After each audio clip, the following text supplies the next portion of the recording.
semester or different semesters are also there? No, sir. Only final years. Final year students. Yeah. Right. For them, this National Apprenticeship Training Scheme, the related information is very much helpful, and they will have Important. a benefit. Yes. So, without wasting time, let me start. Those who are joining, I saw that students are still joining. So let them join. First of all, the dear students, thanks for joining and giving me the opportunity to deliver for my deliberation. I will give a PowerPoint presentation first. Listen to it. Try to understand what I am telling. This is a Government of India scheme. Government of India, it's running since long. 1973, it has been started for degree and diploma holder engineers. Earlier, it was for ITIs. You must be aware. 1961, it started with ITIs. Then 1973 onwards, the scheme has been implemented for the degree and diploma engineers. Now in 2014 onwards, non-engineering has also come in under the purview of the Act. So I am not going into the details. Let me present my presentation. Then if you have any question, please ask.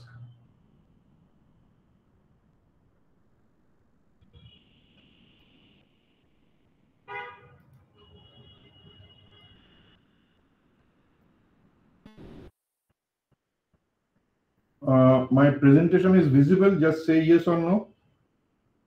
Yes, sir. Visible. Yes, sir. Yes, sir. Okay, good. Thank you. আমারটা শুনে নাও। আমার মনে হয় আমি যা নাম দেখলাম মোটামুটি বাংলায় বললে শুধু প্রেজেন্টেশনটা যদিও ইংলিশে, তোমাদের আরো একবার ওয়েলকাম জানাই। ম্যাডাম তোমাদের জানিয়েছেন, একটুখানি শুনে নাও মন দিয়ে। বিশেষ বিষয়টা খুব ইম্পর্টেন্ট তোমাদের কেরিয়ারের জন্য। এটা দীর্ঘদিন ধরে চলছে ডিগ্রি এবং ডিপ্লোমা ইঞ্জিনিয়ারদের জন্য। বুঝতেই পারছো 1973 থেকে এটা চলছে। তার আগে আইটিআই এর জন্য ছিল, এখনো চলছে আইটিআই এর জন্য। তো আইটিআইটা হচ্ছে মিনিস্ট্রি অফ এডুকেশনের আন্ডারে নয়, সেটা হচ্ছে ministry of skill development and entrepreneurship, MSD, সেই মিনিস্ট্রির আন্ডারে। যদিও দুটোই সেন্ট্রাল গভর্নমেন্ট স্কিম। তো আমি যে অফিস থেকে তোমাদের সামনে আজকে এসেছি সেটা হচ্ছে board of practical training eastern region. আমাদের 4টে রিজিয়নের 4টে অফিস আছে, তার মধ্যে ইস্টার্ন রিজিয়ন অফিস থেকে তোমাদের সাথে আমি যোগাযোগ করছি। এটা মিনিস্ট্রি অফ এডুকেশনের আন্ডারে, যাদের দায়িত্বে ডিগ্রি ইঞ্জিনিয়ার, ডিপ্লোমা ইঞ্জিনিয়ার এবং জেনারেল স্ট্রিম গ্র্যাজুয়েটস, এদের অ্যাপ্রেন্টিসশিপ ট্রেনিং এর বিষয়টা দেখার এবং ইমপ্লিমেন্টেশন এবং মনিটরিং এর দায়িত্ব। তো সেটার বিষয়ে আজকে বলবো। আজকে কি কি আলোচনা আমরা করতে চলেছি সেটা হচ্ছে why are we here today, সেটা মোটামুটি আগেই বলে ফেললাম। Select right path, bright career, তোমাদের কেরিয়ারটা যাতে একটু উজ্জ্বল হয়, একটু ঝকঝকে তকতকে করা যায়, তার জন্য কি সঠিক পন্থা নেওয়া উচিত। অ্যাপ্রেন্টিসশিপ ট্রেনিং অর্থাৎ গভর্নমেন্ট অফ ইন্ডিয়ার এই যে স্কিমটা বা এই অ্যাপ্রেন্টিসশিপ ট্রেনিং এর যে সুযোগটা তারা দিচ্ছেন, সেই সুযোগটা থেকে তোমরা কিভাবে উপকৃত হতে পারো, কিভাবে বেনিফিটেড হতে পারো, সেই ব্যাপারে বলবো। ন্যাটস, যেটা শর্টে অ্যাকচুয়ালি ন্যাটস মানে পুরো কথাটা হচ্ছে ন্যাশনাল অ্যাপ্রেন্টিসশিপ ট্রেনিং স্কিম, সেটাকেই শর্টে আমরা পপুলারলি নোন অ্যাজ ন্যাটস। এই প্ল্যাটফর্মটা গভর্নমেন্ট অফ ইন্ডিয়া যেটা তোমাদের প্ল্যাটফর্মটা দিচ্ছে, সেটার থেকে তোমরা কিভাবে সাহায্য পেতে পারো। কমপ্লিট প্রসিডিওর, এবার যদি তোমাদের শুনে টুনে মনে হয় যে না এই প্রসিডিওরটা আমাদের জানা দরকার, আমরা এটা এনরোল করতেই পারি, যেহেতু এটা অ্যাবসলিউটলি ফ্রি অফ কস্ট, কোনো রেজিস্ট্রেশন ফিজ লাগে না। গভর্নমেন্ট অফ ইন্ডিয়ার এটা একটা অ্যামিকেবল স্কিম, বুঝতেই পারছো, বেনিভোলেন্ট স্কিম। তো সেটা কমপ্লিট প্রসিডিওরটা আমি বলার চেষ্টা করব। বিওপিটি ইয়ার বা বকটার আমাদের আদর করে ডাকেন অনেকে, board of practical training eastern region. এই বকটার এই অর্গানাইজেশন তোমাদের কিভাবে সাহায্য করতে পারে। এন্ড ফাইনালি দেখো ইউর কোয়ারিজ, অর্থাৎ আমার প্রেজেন্টেশনটা শেষ হলে বা প্রেজেন্টেশনটা চলাকালীন যে প্রশ্নগুলোর উদ্রেক তোমাদের মনে হবে, হোয়াট এভার ইউ মানে coming in your mind, please note it down. And after completion of my presentation, আমার প্রেজেন্টেশনটা যখন শেষ হবে, তোমরা কিন্তু feel free to ask me the questions. কোনো হেজিটেশন রেখো না, কারণ এরকম সুযোগ পাবে না তোমরা, সেই সুযোগটা কিন্তু সদ্ব্যবহার করো আর কি। প্রশ্নগুলো লিখে রাখো, পরে আমাকে প্রশ্ন করবে, আগে শুনে নাও বিষয়টা। প্রথমেই তোমাদের অভিনন্দন জানাই, কনগ্রাচুলেশনস, যে তোমরা একটা রেপুটেড ইনস্টিটিউট থেকে তোমাদের কেরিয়ার চুজ করেছো, যে তোমরা কেউ ইলেকট্রিক্যাল, কেউ মেকানিক্যাল, কেউ জাস্ট এ মিনিট। কেউ হয়তো ইলেকট্রিক্যাল, কেউ হয়তো মেকানিক্যাল, কেউ হয়তো সিভিল ইত্যাদি স্ট্রিমে পড়াশোনা করছো, আরো তোমাদের ব্রাঞ্চেস আছে। এবারে প্রশ্নটা হলো যে আমরা তো পড়ছি এবং মোটামুটি ভালো কলেজ থেকে পাশ করে বেরোবো এবং মোটামুটি ভালো রেজাল্টই করবো, ইন দ্য সেন্স যে তোমাদের সিজিপিএ মোটামুটি ভাবে আমার নলেজে যেটা রয়েছে সেটা 7 থেকে 7 থেকে 9 পয়েন্ট সামথিং অবধি তোমাদের যায়। সুতরাং তোমরা ভালোভাবেই যে পাশ করে বেরোবে এটা মোটামুটি নিশ্চিত। এবং এই যে পাশ করার পরে প্রশ্নটা এবারে মনে আসবে যে স্যার পাশ করে যাব, এবার আমরা তারপরে কি কি করতে পারি। দেখো কি কি করতে পারা যায়।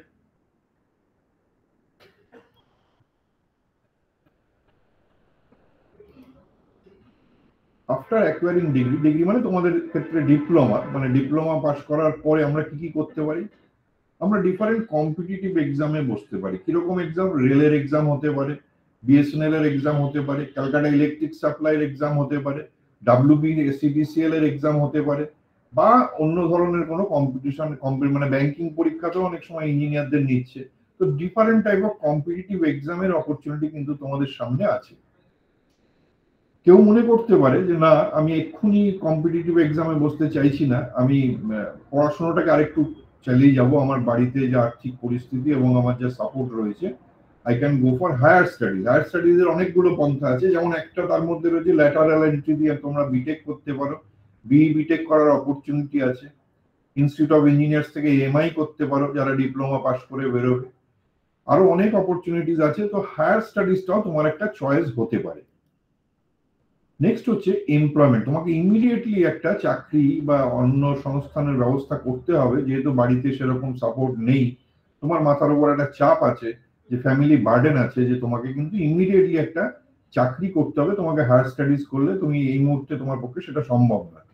অথবা আরেকটা চয়েস হতে পারে যে স্বল্প কিছু পুঁজি তোমার কাছে আছে, তোমার ফ্যামিলি সেভাবে সেই সাহায্যটা করতে পারে, বা তোমার নিজেরই রোজগারের কিছু অর্থ তোমার কাছে রয়েছে, সেটা দিয়ে কিন্তু একটা এন্টারপ্রিনিয়রশিপ অর্থাৎ নিজের স্ব উদ্যোগে কিন্তু তুমি কিছু একটা করতে পারো। মোটামুটি ভাবে দেখো, পাশের পরে তোমাদের হয়তো ভাবনা চিন্তা এটা, যেহেতু তোমরা সবাই ফাইনাল ইয়ারের স্টুডেন্ট, তোমাদের এই অপরচুনিটিটাই কিন্তু সামনে মোটামুটি রয়েছে। এর বাইরে তো আমার মনে হয় না রয়েছে, থাকতেও পারে কারোর অন্য ভাবনা চিন্তাও থাকতে পারে। কিন্তু আরেকটা জিনিস দেখো, যে এই কম্পিটিটিভ এক্সামে যে তুমি বসছো বা হায়ার স্টাডিজ যে তুমি করছো, আলটিমেট গোলটা কিন্তু তোমার এমপ্লয়মেন্ট।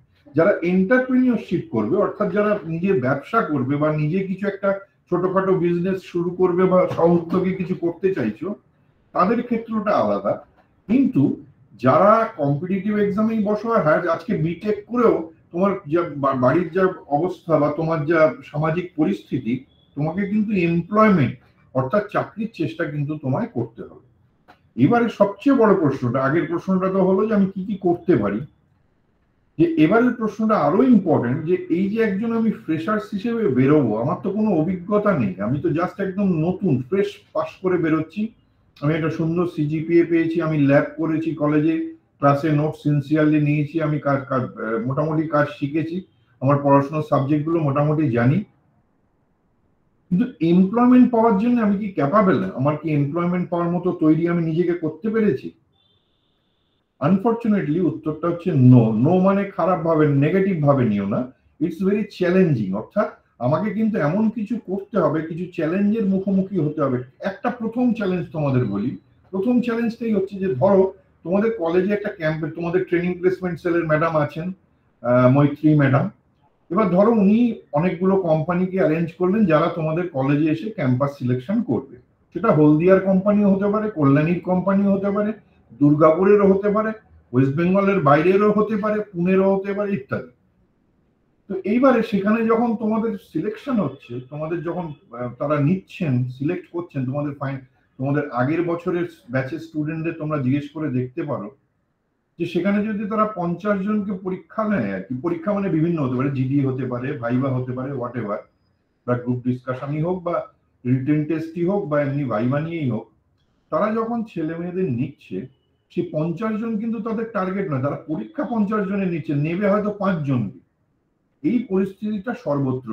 আমি যেটা বলতে চাইছি যে আজকে 50 জন, তোমাদের ব্যাচে হয়তো 60 জন করে রয়েছে প্রতিটা স্ট্রিমে, সেই 60 জনের 60 জনই যদি তোমাদের ম্যাডাম ব্যবস্থা করে দেন ইন্টারভিউর বা রিটেন টেস্টের ইত্যাদি, কোম্পানি এসে তোমায় বাজিয়ে নিল, বাজিয়ে আলটিমেটলি তারা হয়তো নেবে 10 বা 15 জনকে, সবাইকে কিন্তু নেবে না, কারণ তোমাদের কলেজই শুধু নয়, বিভিন্ন কলেজ থেকে কিন্তু তারা স্টুডেন্টদের এবং ক্রিম যারা ভালো ছেলে মেয়ে তাদেরই তুলছে। সো সবার জন্য এটা কিন্তু ভীষণ রকম চ্যালেঞ্জিং।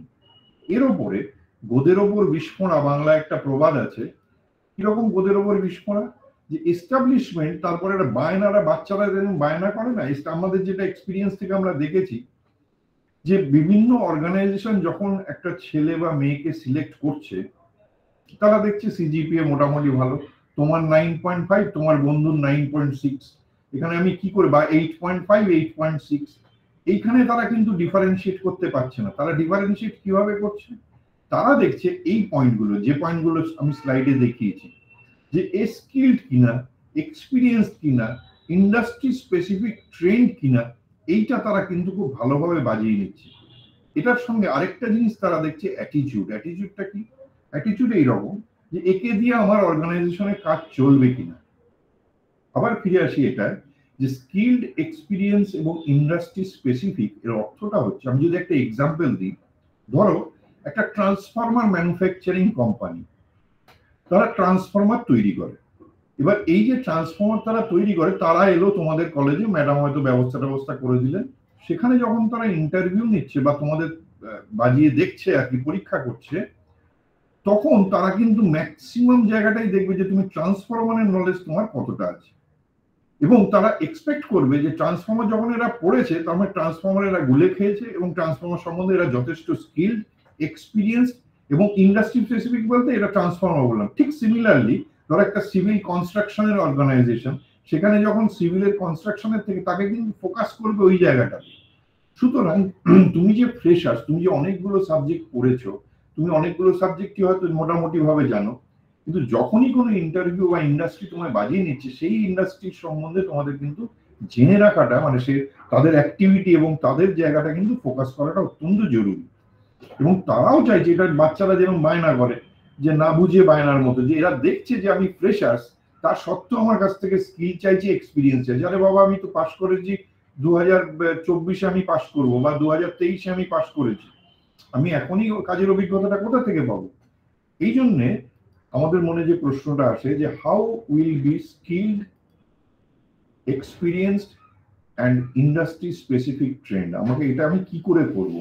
ঠিক এই সব ভাবনা চিন্তার প্রেক্ষিতেই কিন্তু এইটা করে আমাদের যে ইজিয়েস্ট এবং ট্রাস্টেড সলিউশন, সেইটা গভর্নমেন্ট অফ ইন্ডিয়া চিন্তা ভাবনা করে এই যে তোমাদের অ্যাপ্রেন্টিসশিপ ব্যবস্থাটা করেছে, যেটাকে আমরা ন্যাশনাল অ্যাপ্রেন্টিসশিপ ট্রেনিং স্কিম বা ন্যাটস বলি, সেইটা কিন্তু ইজিয়েস্ট এবং ট্রাস্টেড সলিউশন ফর ইউ। এবারে প্রশ্ন হবে যে স্যার ইজিয়েস্ট কেন? ইজিয়েস্ট এই কারণে যে প্রথম কথা হচ্ছে যে তোমার 10 মিনিট লাগবে এটাতে যদি তুমি পার্টিসিপেট করতে চাও, জাস্ট 10 মিনিটস, তোমার যদি ডকুমেন্টস সব রেডি থাকে, কিভাবে করতে হবে পার্টিসিপেট আমি বলে দেবো। সেকেন্ডলি, এটা ফ্রি অফ কস্ট, কোনো পয়সা লাগে না, সমস্ত মেথডটা অনলাইন। তুমি আজকে হলদিয়াতে আছো, তোমায় কলকাতায় এসে এনরোল করতে হবে না, তুমি ঘরে বসে মোবাইলে তোমার ইনফ্যাক্ট এনরোলমেন্টটা করতে পারো। সেই জন্য বলা হয়েছে এটা ইজিয়েস্ট। ট্রাস্টেড কেন? ট্রাস্টেড মানে হচ্ছে বাংলা করি যদি বিশ্বস্ত।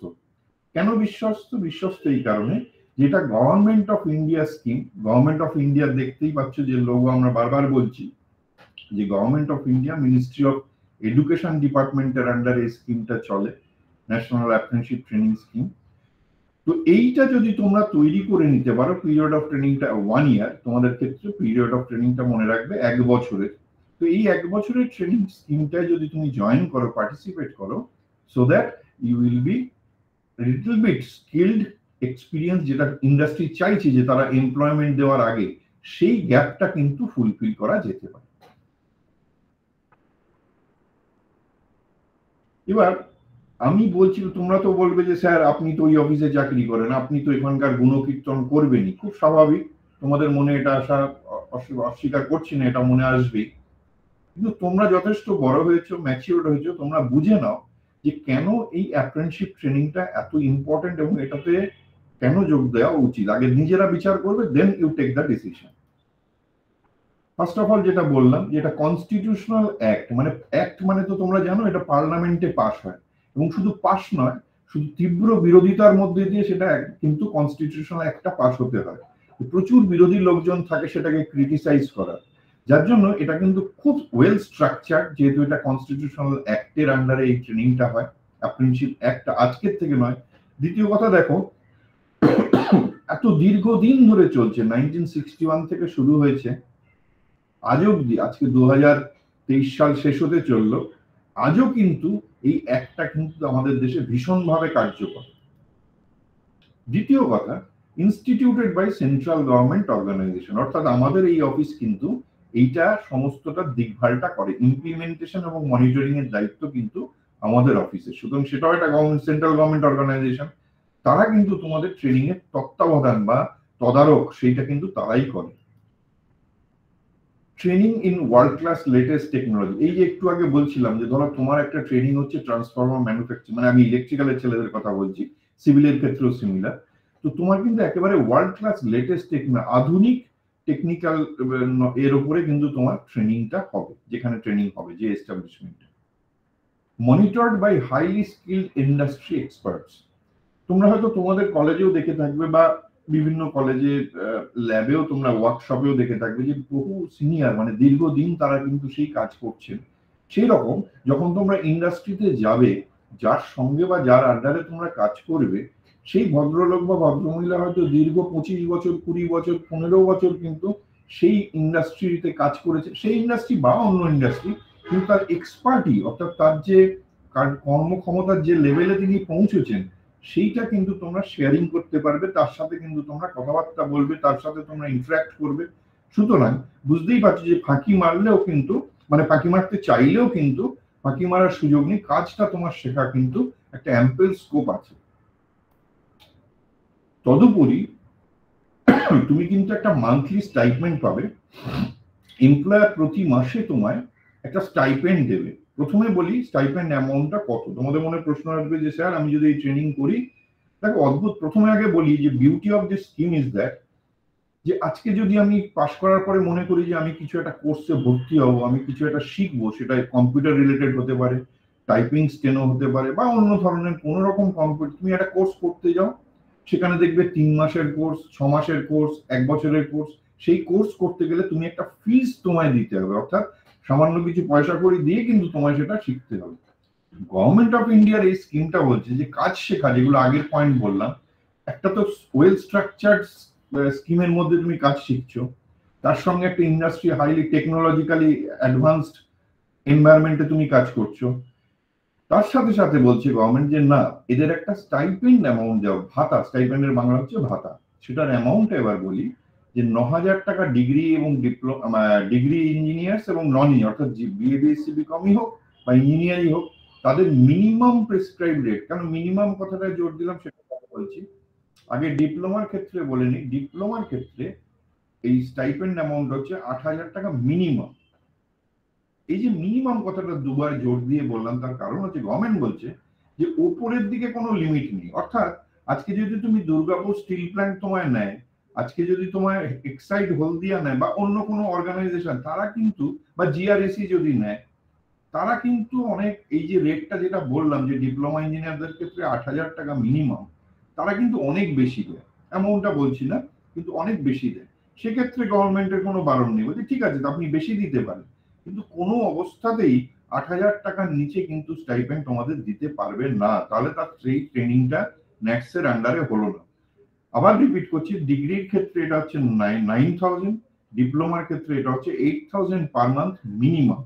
এবং এক্সপিরিয়েন্স থেকে, আমার এক্সপিরিয়েন্স থেকে যেটা বলি যে 90% এস্টাবলিশমেন্ট কিন্তু রেটেড স্টাইপেন্ডের বেশি দেয়। অ্যাকচুয়ালি স্টেট গভর্নমেন্ট ডিপার্টমেন্টের একটু ফিনান্সিয়াল ক্রাঞ্চ আছে বলে তারা মোটামুটি অ্যাট পার, অর্থাৎ মিনিমাম রেটটাই দেয়, কিন্তু বাকি মোস্টলি ম্যাক্সিমাম এস্টাবলিশমেন্ট কিন্তু স্টাইপেন্ড অনেক হায়ার অ্যামাউন্ট দেয়। Opportunities to get hired in the same establishment, এই যে অ্যাপ্রেন্টিসশিপ ট্রেনিং বলছি, তোমাদের মনে একটা প্রশ্ন আসবে যে স্যার এই যে ট্রেনিংটা করবো 1 বছর, তারপরে কি হবে, আমাকে কি ওখান থেকে বার করে দেবে, আমি কি সেই অর্গানাইজেশনে চাকরি পেতে পারি, বা সেই অর্গানাইজেশন আমাকে কি এমপ্লয়মেন্ট দেবে?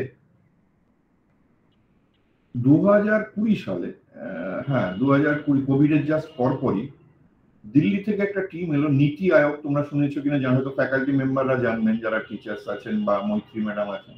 নীতি আয়োগ হচ্ছে সেন্ট্রাল গভর্নমেন্ট অর্থাৎ ভারত সরকারের একটা সংস্থা, যারা ঠিক করলো যে এই যে ট্রেনিংটা চলছে, অ্যাপ্রেন্টিসশিপ ট্রেনিংটা ন্যাটস এর আন্ডারে এত দীর্ঘদিন ধরে, এটার এফিকেসি অ্যান্ড ইম্প্যাক্ট, অর্থাৎ এই ট্রেনিংটা আদৌ দরকার আজকের দিনে নাকি বা দরকার নেই।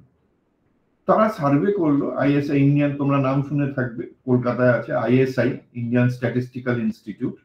তারা বিভিন্ন ডাটা অ্যানালিসিস করে দেখা গেল যে 79.6%, অর্থাৎ মোটামুটি ভাবে 80% ছেলে মেয়ে এই অ্যাপ্রেন্টিসশিপ ট্রেনিংটা করে কিন্তু চাকরি পাচ্ছে, either in the same establishment or in different, মানে যে এস্টাবলিশমেন্টে তারা ট্রেনিং করছে তাদের যদি অপরচুনিটি থাকে, যেমন আমি তোমায় একটা এক্সাম্পল দিই, বিএসএনএল, ভারত সরকার নিগম লিমিটেড, তারা অ্যাপ্রেন্টিসশিপ ট্রেনিং দেয়।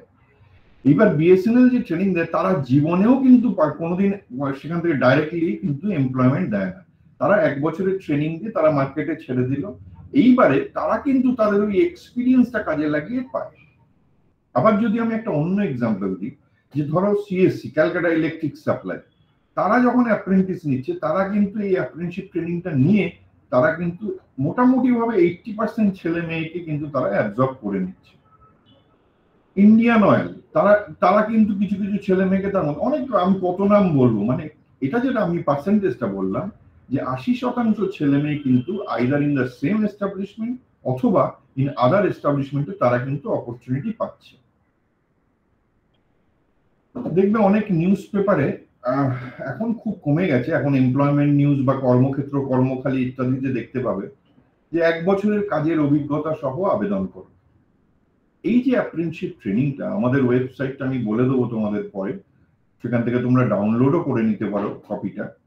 সেখানে মিনিস্ট্রি বলছে, মানে আমাদের মিনিস্ট্রি অফ এডুকেশন, অনেক পুরনো নোটিশ, যে এই 1 বছরের যে ন্যাটস এর আন্ডারে ট্রেনিংটা, অর্থাৎ গভর্নমেন্ট অফ ইন্ডিয়ার এই ট্রেনিংটা করার পরে তাদের একটা সার্টিফিকেট দেওয়া হোক, সার্টিফিকেট অফ প্রফিসিয়েন্সি। যেটা সার্টিফিকেট অফ প্রফিসিয়েন্সিটা কি আমি পরে বলছি, এই সার্টিফিকেটটা তুমি 1 বছর ট্রেনিং কমপ্লিশনের পরেই পাবে। কে দেবে? দেবে আমাদের অফিস, বিওপিটি অফিস তোমাকে ইস্যু করবে, গভর্নমেন্ট অশোক স্তম্ভওয়ালা। এটা based on recommendation from the employ. কারণ দেখো, বিওপিটি তে তো তোমার ট্রেনিংটা হবে না, ট্রেনিংটা হবে ডিফারেন্ট ইন্ডাস্ট্রিতে। সেই ইন্ডাস্ট্রি যখন আমাদের কাছে রেকমেন্ড করবে যে এই ছেলেটি বা মেয়েটি 10 পয়েন্ট স্কেলে এত স্কোর করেছে, মানে 10 পয়েন্ট স্কেল মানে কিছুই না, সেটা হচ্ছে 10-এ কত পেয়েছো, 9 পেয়েছো, 8 পেয়েছো, 7 পেয়েছো ইত্যাদি। তো এই যে এক্সপিরিয়েন্সটা, এই এক্সপিরিয়েন্সটা তুমি কিন্তু, মানে এই যে অ্যাপ্রেন্টিসশিপ ট্রেনিং এর এক্সপিরিয়েন্সটা, এটা তুমি 1 ইয়ার জব এক্সপিরিয়েন্স, এই 1 বছরের কাজের অভিজ্ঞতা সহ আবেদন, সেখানে কিন্তু তুমি অনায়াসে আবেদন করতে পারো।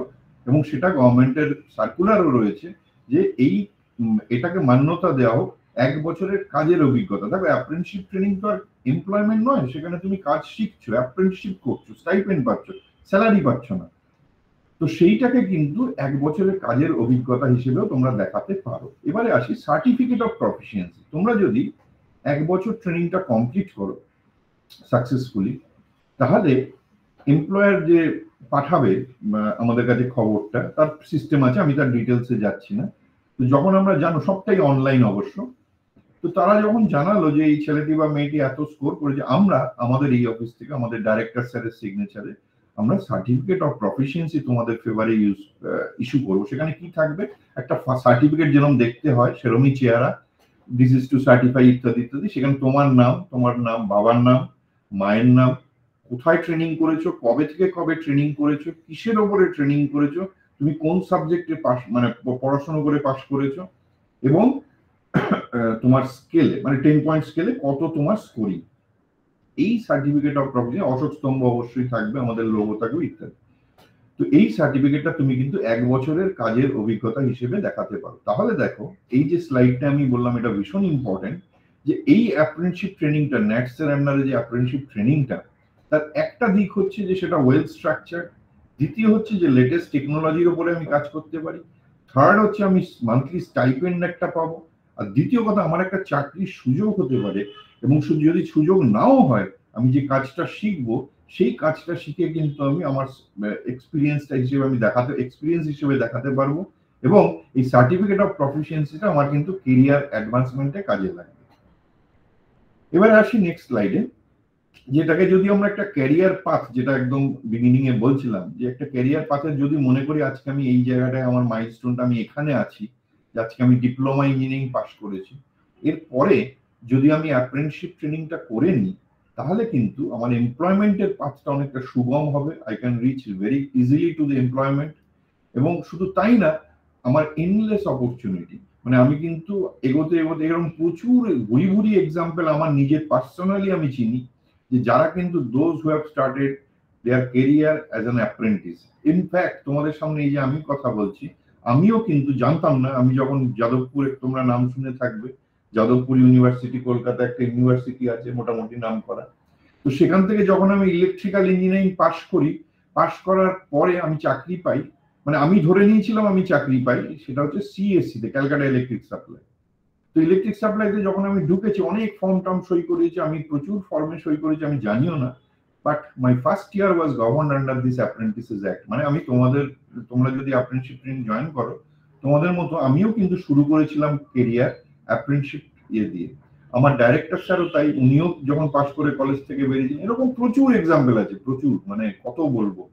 তোমরাও খোঁজ নিতে পারো, আজকে যারা খুব সিনিয়র হয়ে গেছে, অনেক টপে বসে আছেন, অনেক কোম্পানির সিইও এমডি লেভেলে, তারা, আমি জানি সিএসসিরও যিনি এমডি ছিলেন, উনিও কিন্তু স্টার্ট করেছিলেন অ্যাপ্রেন্টিসশিপ ট্রেনিং দিয়ে ওনার কেরিয়ার। তো ব্যাপারটা হচ্ছে যে অপরচুনিটি কিন্তু এন্ডলেস। অ্যাকচুয়ালি বিষয়টা হচ্ছে যে কাজ শেখা। তোমাদের যেটা কলেজে আমি জানি তোমাদের বিভিন্ন ধরনের স্কিল টেস্ট, মানে স্কিল ট্রেনিং হয়, ইত্যাদি ইত্যাদি নানা রকম ট্রেনিং হয়। শুধুমাত্র পড়াশোনার সাবজেক্ট স্কোরিংই কিন্তু নয়, এর সাথেও অনেকগুলো জিনিস কিন্তু নিজেকে তৈরি হতে হয়। অ্যাপ্রেন্টিসশিপ ট্রেনিং যেটা তোমাকে অপরচুনিটি দিচ্ছে একটা ইন্ডাস্ট্রিয়াল এনভায়রনমেন্ট, যেটা তোমাদের অভাব। অ্যাকচুয়ালি কোভিড ও উত্তর সিচুয়েশন, ইভেন কোভিডের সময় এতটা ক্ষতি হয়ে গেছে আমাদের যে আমরা বিভিন্ন জায়গায় ভিজিট করতে পারিনি, আমরা যেতে পারিনি বিভিন্ন ইন্ডাস্ট্রিতে। এই যে আমাদের ল্যাকটা, কারণ একটা টেকনিক্যাল ছেলে তার কিন্তু hands on experience, on the job training, এটা কিন্তু ভীষণভাবে দরকার। তো এই কাজ শেখাটা যদি তোমার প্রপারলি হয়, সেটা তোমাকেই তৈরি করতে হবে। কলেজের ডিউটি করবে, কিন্তু তোমাদের কিন্তু সেই ব্যাপারটা খেয়াল রাখতে হবে যে কাজ শেখাটা কিন্তু অত্যন্ত জরুরি। তাহলে তোমার কিন্তু কেরিয়ার পাথটা সুগম হবে। এবারে আসি যে apprentice selection procedure through NATS, মানে এস্টাবলিশমেন্টের সঙ্গে তোমার যোগাযোগটা কি কি ভাবে হতে পারে। এটা না বোঝার কিছু নেই। আমাদের একটা পোর্টাল আছে, জানো, ন্যাটস পোর্টাল আমরা বলি। তো সেই পোর্টালের পরিচয় আমি পরে দেবো, মানে তার লিঙ্ক ফিঙ্ক ইত্যাদি আমি বলবো তোমাদের। এবারে সেই পোর্টালে যদি তুমি এনরোলমেন্ট করে রাখো, তাহলে যেটা সুবিধে হবে যে এস্টাবলিশমেন্ট তোমাকে সেখান থেকে দেখতে পাবে, তোমাকে পছন্দ মতো তারা কিন্তু নিতে পারে। অনেক সময় এস্টাবলিশমেন্ট কি করে, একটা লিস্ট অফ স্টুডেন্ট তৈরি করে, যে আমি জিআইএসটি কলেজের কিছু ছেলে মেয়েকে নেবো, আরেক ইনস্টিটিউটের কিছু ছেলে মেয়েকে নেবো, ইলেকট্রিক্যাল নিতে পারি, মেকানিক্যাল নিতে পারি, সিভিল নিতে পারি, ইত্যাদি ইত্যাদি। তো সেই প্যানেল যখন তারা তৈরি করে, তুমি যদি এনরোল করে রাখো ন্যাটস পোর্টালে, তাহলে দেয়ার ইজ আ অপরচুনিটি যে তুমি একটা ওদের থেকে ডাক পেতে পারো। আমরা ডিফারেন্ট লোকেশনে জব মেলা করি, যেমন আমাদের আগামী 27শে ডিসেম্বর একটা জব মেলা আমরা অর্গানাইজ করছি সুন্দরবন, কুলতলিতে সুন্দরবনে। আমরা একটা ওখানে একটা লোক সংস্কৃতি এবং কৃষ্টি মেলা হচ্ছে, সেখানে করব। আমরা কিছুদিন আগে 23শে নভেম্বর আমরা এনএসএইচএম নলেজ ক্যাম্পাস দুর্গাপুরে করেছি। এটা আমি ওয়েস্ট বেঙ্গল বললাম। আমাদের যেহেতু ইস্টার্ন রিজিয়ন, আমরা উড়িষ্যাতে, বিহারে, ঝাড়খণ্ডে, ইনফ্যাক্ট নর্থ ইস্টেও আমাদের জুরিডিকশনে পড়ে। তো সেখানে কিন্তু আমরা ডিফারেন্ট জব মেলা করি। এবার প্রশ্ন হবে যে স্যার জব মেলাটা কি বস্তু? জব মেলা মানে যেরকম মেলা হয়, খাদ্য মেলা হতে পারে, বই মেলা হতে পারে, ঠিক সিমিলারলি জব মেলা মানে যে তোমরা যদি এনরোল করে রাখো পোর্টালে, আমরা তোমাদের খবর দেব যে অমুক ডেটে অমুক জায়গায় জব মেলা হচ্ছে, তুমি যদি ইন্টারেস্টেড থাকো তুমি পার্টিসিপেট করতে পারো। এবার জব মেলাতে কি হবে, যেরকম স্টল হয় জব মেলাতে, তোমরা কোনো মেলায় গেলে দেখতে পাবে যে বিভিন্ন ধরনের স্টল হয়। সেই স্টলে ডিফারেন্ট, আমরা স্টল বলবো না এখানে, সেক্ষেত্রে বলবো আমরা একটা রুম সেখানে আমরা রেখে দেবো। বিভিন্ন এস্টাবলিশমেন্ট সেখানে আসবে, তাদের আমরা সাপোর্ট দিই। বেসিক্যালি তারা যখন কিছু ক্যান্ডিডেটস চায়, আমরা কিভাবে সাহায্য করতে পারি, আমরা তোমাদের খবর দিলাম, এস্টাবলিশমেন্ট সেখানে হাজির থাকলো এবং তারা তোমাদের সিলেক্ট করে নিল। এই একটা প্রসেস কিন্তু আমরা তাদের হেল্প করি, এবং সেই অ্যাডভান্টেজটা তোমরা তখনই পাবে যদি তোমরা ন্যাটস পোর্টালে এনরোল করে রাখো। আর কিভাবে যোগাযোগ হতে পারে?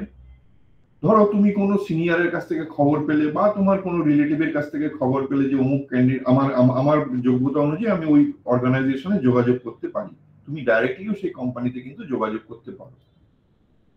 কোন অ্যাডভার্টাইজমেন্ট, আমি জানি না তোমরা এটা সম্বন্ধে তোমাদের কলেজ গাইড করে কিনা। আমাদের যেমন করতো যাদবপুরে বলতো, এটাকে আমরা বলতাম তখন ফোর্সড অ্যাপ্লিকেশন, জানি না এখন এটা কি নামে চলে। ফোর্সড অ্যাপ্লিকেশন মানে হচ্ছে, ফোর্স মানে বুঝতেই পারছো একটা বলপূর্বক অ্যাপ্লিকেশন, মানে আমি সেখানে একটা আবেদনপত্র জমা দিচ্ছি।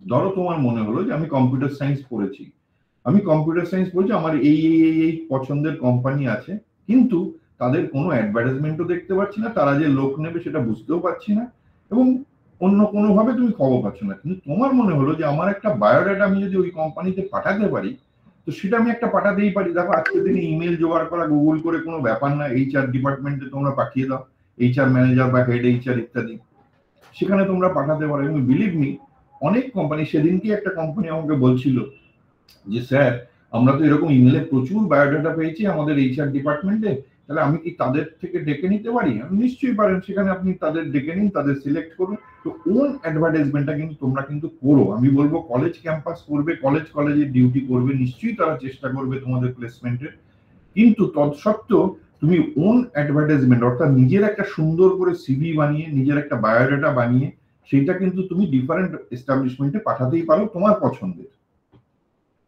এবং সর্বশেষ যেটা রাস্তা সেটা হচ্ছে ক্যাম্পাস, অর্থাৎ তোমাদের কলেজ যে সাপোর্টটা তোমাদের দিচ্ছে, বা অফ ক্যাম্পাস অন ক্যাম্পাস যেটাই হোক না কেন, যে তোমাদের কলেজ যে সাপোর্টটা তোমাদের দিচ্ছে, তোমাদের ডেডিকেটেড ট্রেনিং প্লেসমেন্ট সেল আছে, তোমরা জানো যে টিপিও ম্যাডাম, মৈত্রী ম্যাডাম আছেন, আরো হয়তো তার টিমের লোকজন আছেন। তো এই যে কলেজ যে অর্গানাইজ করছে, সেটাও সেভাবে তোমাদের সাথে এস্টাবলিশমেন্টের যোগাযোগ হতে পারে। লক্ষ্য করে দেখো, এই বাঁদিকের তিনটে যে বললাম, ক্যান্ডিডেটস অ্যাপ্লাইড ইন নেটস পোর্টাল ইত্যাদি ইত্যাদি, জব মেলা পর্যন্ত, এই বাঁদিকের গুলো কিন্তু তুমি এস্টাবলিশমেন্ট, অ্যাজ এ স্টুডেন্ট তুমি যদি নেটস পোর্টালে এনরোল করে রাখো, তবে এইভাবে তোমার সাথে এস্টাবলিশমেন্টের যোগাযোগ হতে পারে। আর ডান দিকে যেটা বললাম, ক্যাম্পাস রিক্রুটমেন্ট, ওন অ্যাডভার্টাইজমেন্ট এবং ক্যান্ডিডেট অ্যাপ্রোচিং ডাইরেক্টলি, এটা কিন্তু ইনিশিয়ালি মনে হচ্ছে যে এর সাথে নেটসেরা, এর সাথে বিওপিটা, আপনি এসব কথা বলছেনই বা কেন, এটা আপনি জানবেন বা কি করে? এই যে তিনটে অ্যাপারেন্টলি মনে হচ্ছে যে প্রথমে তো আমি পোর্টালে নেই, তা সত্ত্বেও কিন্তু বিভিন্ন অর্গানাইজেশন, যেমন আমি যদি নাম করে বলি, টাটা কনসালটেন্সি, TCS, বা ধরো উইপ্রো, IBM, যে কম্পিউটার বিগ জায়ান্টরা রয়েছে, তারা কেন, বহু কোম্পানি আছে যারা কিন্তু কলেজে ডাইরেক্টলি ক্যাম্পাস থেকেই নিক বা তোমার অ্যাডভার্টাইজমেন্ট থেকেই নিক, এই যে ডান দিকের তিনটে, তারা কিন্তু পরে আলটিমেটলি কিন্তু সমস্তটাই তারা পোর্টালে ওয়ান প্ল্যাটফর্মে এসে ঠেকছে, সেটা হচ্ছে নেটস পোর্টাল। এবার দেখো, নেটস পোর্টাল আমি দুটো দিয়েছি স্ল্যাশ দিয়ে, একটা দিয়েছি www.nats.education.gov.in, আরেকটা দিয়েছি www.portalboptr.in। তোমরা ডান দিকটাকে ইগনোর করো, তার কারণ ইগনোর এই কারণে করতে হচ্ছে, জেনে রাখো যে তোমার বাড়িতে হয়তো কেউ থাকতে পারে যারা জেনারেল স্ট্রিম গ্র্যাজুয়েট, তাদের জন্য এইটা www.portalboptr.com, তোমাদের জন্য বা ডিগ্রি ইঞ্জিনিয়ারদের জন্য ইঞ্জিনিয়ারিংটা হচ্ছে nats.education.gov.in। প্রেজেন্টলি আজকের দিন অবধি আমরা কিন্তু দুটো সেপারেট পোর্টাল ইউজ করছি।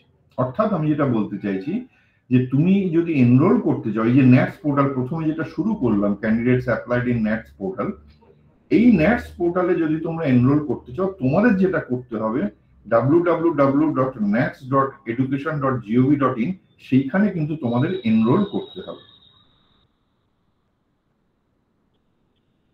এবার প্রশ্ন হবে যে স্যার বুঝলাম এনরোল করতে হবে, তো এলিজিবিলিটিটা কি? দেখো, অ্যাক্ট কিন্তু সমস্ত ডিফাইন করে দিয়েছে, মানে তুমি কদিন ছুটি পেতে পারো ট্রেনিং চলাকালীন, তোমার এলিজিবিলিটিও যেমন বলে দিচ্ছে, এই যে সার্টিফিকেটের কথা, সমস্ত কিন্তু অ্যাক্টে বলা আছে। আমি এতক্ষণ অব্দি যা বললাম অ্যাক্টে, এবারেও বলবো যেটা, সেটা অ্যাক্টে কি বলছে আমরা শুনে নিই, যে আমরা এলিজিবল কিনা দেখে নিই। সাকসেসফুলি পাস, একটা জিনিস খেয়াল রাখবে যে আমায় সাকসেসফুলি পাস হতে হবে।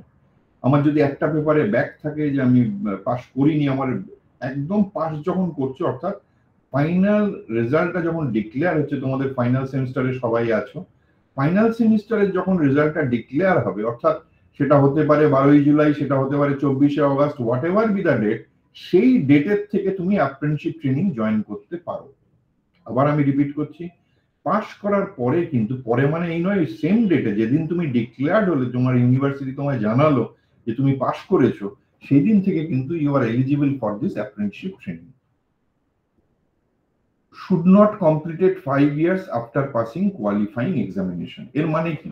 এর মানে এই যে আমি আজকে 2023-এ পাস করলাম, বা তোমরা 24-এ পাস করতে চলেছো, আমি 24-এ পাস করলাম, তার সঙ্গে 5 যোগ করে অর্থাৎ 29 অবধি তোমার কিন্তু এলিজিবিলিটি রয়েছে, তুমি এই অ্যাপ্রেন্টিসশিপ ট্রেনিং এ এনরোল করতে পারো এবং সেখানে অ্যাপ্রেন্টিসশিপ ট্রেনিং এর সুযোগটা নিতে পারো। আবার যদি উল্টো করে বলি যে তোমাদের আজকে 2024-এ 2023 আজকে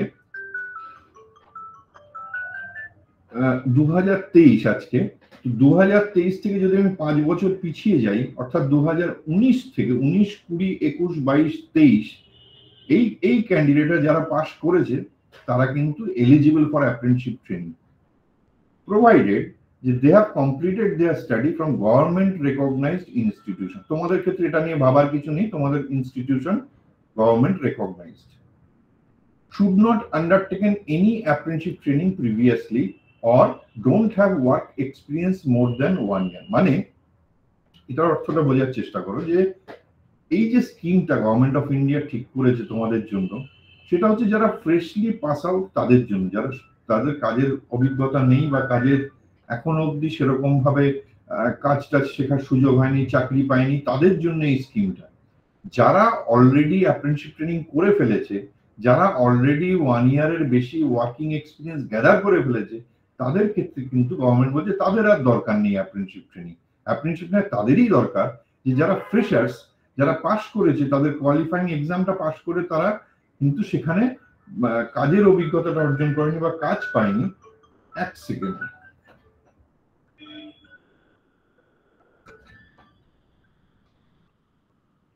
হ্যালো হ্যালো, কে বলছেন? হ্যাঁ, wrong number, don't disturb me, I am in a meeting please.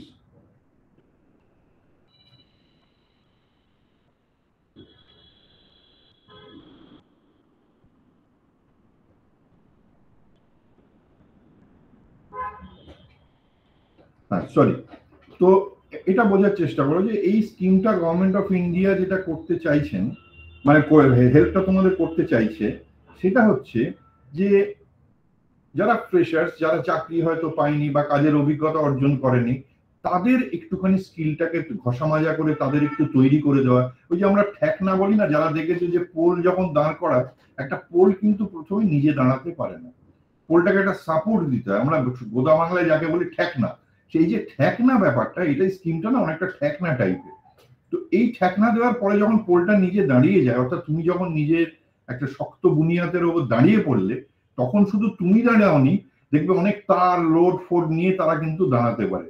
অর্থাৎ সেই যে তৈরি করে দেওয়ার জায়গাটা একেবারে ইনিশিয়াল স্টেজ, তোমরা একদম কাঁচা স্টেজে আছো, সেই জায়গাটা থেকে গভর্নমেন্ট অফ ইন্ডিয়া ভাবনা চিন্তা করেছে যে এদের একটুখানি তৈরি করে দেওয়ার স্কোপ দেওয়া হোক, যে তাতে যাতে করে তারা কিন্তু এই স্কিলটা ডেভেলপ করতে পারে। এটাই হচ্ছে মূল জায়গাটা। এটা অলরেডি আমি কভার করে দিয়েছি, তোমরা একটু দেখে নাও। এটা বললাম আগেই যে এটা গভর্নমেন্ট অফ ইন্ডিয়া, বারবার বলছি, এটা কিন্তু কোনো প্রাইভেট এজেন্সি নয়, কোনো এমপ্লয়মেন্ট এক্সচেঞ্জ নয়, এটা একেবারে গভর্নমেন্ট অফ ইন্ডিয়ার একটা ফ্ল্যাগশিপ প্রোগ্রাম। এটার বেসিক্যালি জায়গাটা হচ্ছে যে তোমাদের সাথে ইন্ডাস্ট্রির একটা যোগ সাজস করিয়ে দেওয়া, যাতে করে তোমরা একটুখানি টেকনিক্যাল গ্যাপটা, তোমাদের যে তোমরা নিশ্চয়ই পড়াশোনা করছো, বই পড়ছো, লাইব্রেরিতে যাচ্ছ, নোটস নিচ্ছ, স্যার বা ম্যাডামকে কনসাল্ট করছো, সব ঠিক আছে, কিন্তু এই হাতে কলমে শিক্ষা, তোমরা ওয়ার্কশপও করছো, ল্যাবও করছো, সবই করছো, তা সত্ত্বেও এই যে মানে একেবারে ইন্ডাস্ট্রিয়াল এনভায়রনমেন্টের যে পরিচিতিটা বলতে পারো, সেই পরিচিতিটা কিন্তু এই স্কিমের মাধ্যমে, যাতে করে একটা টেকনিক্যাল ম্যান পাওয়ার পুল তৈরি হয়, যেটা গভর্নমেন্টে কিন্তু, এবং তোমরা জানো যে আমাদের স্কিল ডেভেলপমেন্টটাকে কি অসম্ভব গুরুত্ব গভর্নমেন্ট অফ ইন্ডিয়া দিচ্ছে, যে আগামী 2030 সালে যেটা চিন্তা ভাবনা করা হচ্ছে, যে প্রচুর একটা রিকোয়ারমেন্ট আসছে কিন্তু, এবং সেখানে কিন্তু এগেন কম্পিটিশন, যেরকম কলেজও বেড়েছে, স্টুডেন্টও বেড়েছে, কম্পিটিশনও বেড়েছে। সুতরাং সেই জায়গাটাকে যদি তুমি ডেভেলপ করে ধরে রাখতে পারো, কাজ শেখার কিন্তু কোনো বিকল্প নেই, এটাই মূল জায়গাটা। আবারও পোর্টালটা দিয়েছি, তোমাদের মুখস্থ হয়ে যাওয়ার কথা, যদি না হয় নোট করে রেখো। এবারে আসি যে তোমরা যদি এতটা শোনার পরে মনে হয় যে স্যার ঠিক আছে, আগে শুনি তো পোর্টালে কি, এতক্ষণ তো শুনলাম, শুনে তো খুব একটা খারাপ লাগছে না, যে স্কিমটা জয়েন করা যেতেই পারে, আর যেখানে পয়সা কড়ির কোনো গল্প নেই। পয়সা কড়ি হলে না চিন্তা ভাবনা করা যেত। তো এবারে আমাকে জয়েন করতে গেলে আমার করতেটা কি হবে? এই যে পোর্টালটা বললাম nats.education.gov.in, এই পোর্টালটা খুলবে, সেটা মোবাইলেই খোলো বা কম্পিউটারেই খোলো, যেখানেই খোলো। খুলে তোমাদের যেটা করতে হবে, একটা ইউজার আইডি পাসওয়ার্ড তৈরি করে রাখতে হবে। সেই ইউজার আইডি পাসওয়ার্ডটা, ইউজার আইডিটা অনেক ক্ষেত্রে ইমেলও হতে পারে, যাই হোক। তো ইউজার আইডি পাসওয়ার্ড তোমরা জানো, তোমাদের নতুন করে শেখাবার কিছু নেই। তো ইউজার আইডি পাসওয়ার্ড একটা ক্রিয়েট করতে হবে, এনরোল করতে হবে। এবার এনরোল করার সময় কিছু ডকুমেন্ট, সেটা আমি পরে আসছি। এবার এনরোল করলে কি হবে? এনরোল যখন তুমি করবে তখন তোমার কাছে ওখানে একটা অপরচুনিটি আসবে যে অ্যাপ্লাই ইন ডিফারেন্ট এস্টাবলিশমেন্ট, অর্থাৎ তোমার পছন্দের এস্টাবলিশমেন্ট দেখবে ওখানে আছে। সেটা সেন্ট্রাল গভর্নমেন্ট হতে পারে, স্টেট গভর্নমেন্ট হতে পারে, প্রাইভেট হতে পারে। তো তুমি সেখানে কিন্তু তোমার চয়েসটা দিতে পারো যে আমি এই জায়গায় ট্রেনিং করতে চাই। সেখানে আবার আরেকটা জিনিস তার সাথে তুমি পাবে যে নোটিফাইড বাই দ্য এস্টাবলিশমেন্ট, অর্থাৎ সেখানে কিন্তু এস্টাবলিশমেন্ট ধরো তারা অ্যাডভার্টাইজমেন্ট পুট করেছে যে আমি কিছু ডিপ্লোমা কম্পিউটার সায়েন্স নেব, বা আমি সিভিলের কিছু ছেলে মেয়ে নেব, সেটাও কিন্তু তোমরা you are able to see, এবং সেটা অনুযায়ী তুমি অ্যাপ্লাই করতে পারবে। এটা গেল। আর আগে অ্যাডভান্টেজ গুলো বলেছি যে তুমি সেখানে যদি কোনো অর্গানাইজেশনে তুমি নিজে নাও জয়েন করো, পরে তারা প্যানেল তৈরি করে, যে লিখেছিলাম আগে প্যানেল তৈরি করা বা জব ফেয়ার, সেগুলোতে তো পার্টিসিপেট করতেই পারো। এবারে তুমি জয়েন করলে, তুমি অ্যাপ্রেন্টিসশিপ ট্রেনিং তোমায় ডাকলো, ইন্টারভিউ নিলো, তুমি সিলেক্টেড হলে, এবারে সেখানে তোমার স্কিলটা তুমি তৈরি করলে, ট্রেনিং করলে, এবং সেখানে যদি তুমি পোটেনশিয়াল দেখাতে পারো, যদি তোমার ক্ষমতা বা তোমার যে পারগতা, তোমার যে কাজের যে কর্মক্ষমতা, সেটা যদি তুমি প্রুভ করতে পারো, there is a opportunity of employment. এটা আমাদের এক্সপিরিয়েন্স বলছে। আবারও বলবো, তোমাদের সাথে শেয়ার করলাম যে নীতি আয়োগ, একটা গভর্নমেন্ট সংস্থা, তারা বলছে 80% ছেলে মেয়ে কিন্তু এমপ্লয়মেন্ট পেয়ে যাচ্ছে। এখানে আরেকটা বলার কথা বলে ফেলি, এই যে টুইন স্যার বলছে স্যার আপনি 80% বলছেন, বাকিদের কি হল? বাকিদের মধ্যে এমনও হতে পারে যে তার মধ্যে হয়তো কিছু ছেলে মেয়ে হায়ার স্টাডিজে যাচ্ছে। ওই জন্য আমাদের পার্সেন্টেজ আইএসআই করেছে, তো ইন্ডিয়ান স্ট্যাটিস্টিক্যাল ইনস্টিটিউট, তারা অত্যন্ত সাইন্টিফিক্যালি এটা অ্যানালিসিস করেছে, যার জন্য দেখা গেছে যে 80%, আমার তো মনে হয় যে যারা উচ্চ শিক্ষা অর্থাৎ হায়ার স্টাডিজে যেতে চেয়েছে, তারা বাদে মোটামুটি সবাই কিন্তু এমপ্লয়মেন্টের সুযোগ পাচ্ছে। এবারে আসি যে স্যার ডকুমেন্ট কি কি লাগবে। তো বুঝলাম এনরোলমেন্ট করতে হবে, একটা ইউজার আইডি পাসওয়ার্ড ক্রিয়েট করতে হবে, ইত্যাদি ইত্যাদি। প্রথমেই দেখো যেটা লাগবে সেটা হচ্ছে আধার কার্ড। কোনো অন্য ডকুমেন্ট নয়, আধার কার্ডটাই লাগবে। সেটা স্ক্যান করে আপলোড করতে হবে। 2, তোমার একটা ইমেল আইডি থাকতে হবে। এখানে ইমেল আইডিরও একটা গল্প বলি। কালকে না পরশুদিন একটি মেয়ে এসছে আমার কাছে, শ্রাবণী তার নাম। সে বলছে স্যার আমায় বাঁচান, আমি কোথা থেকে পেয়েছে, ওটা খুব ভালো জায়গা থেকে, খুব সম্ভবত দুর্গাপুরেরই, যাই হোক। তো ও বলছে যে স্যার আমার ইন্টারভিউটা মিস হয়েছে। আমি কি হয়েছে সেখানে? বলছে স্যার আমি যে ইমেল আইডিটা এনরোলমেন্টের সঙ্গে সময় দিয়েছিলাম, তো সেই ইমেল আইডিটা আমি খুব একটা খুলি না, অ্যাকচুয়ালি আমার এখন নতুন ইমেল আইডি। এবার একটা জিনিস খেয়াল রাখবে, যত রকম ইনফরমেশন তোমার কাছে যাবে, সেটা বিওপিটির তরফেই হোক, এস্টাবলিশমেন্টের তরফেই হোক, বা যে কোনো অর্গানাইজেশন তোমার জব মেলার জন্য ডাকছে বা এমনি সিলেকশনের জন্য ডাকছে, সেই ইমেল আইডিটা কিন্তু অত্যন্ত গুরুত্বপূর্ণ। এমন একটা ইমেল আইডি দেবে যেটা তুমি রেগুলার বেসিসে চেক করো। 3rd, মোবাইল নাম্বার, কারণ তুমি যখন এনরোল করবে তোমার ওখানে ওটিপি যাবে, এটা ভেরিফিকেশন হবে। নট অনলি দ্যাট, তোমাকে এস্টাবলিশমেন্ট ফোন করেও ডেকে নিতে পারে, সেই জন্য ফোন নাম্বারটা অত্যন্ত জরুরি, ঠিকঠাক মোবাইল নাম্বারটা দেবে। 4, একটা পাসপোর্ট সাইজ ফটোগ্রাফ লাগবে, সেটাও আপলোড করতে হবে।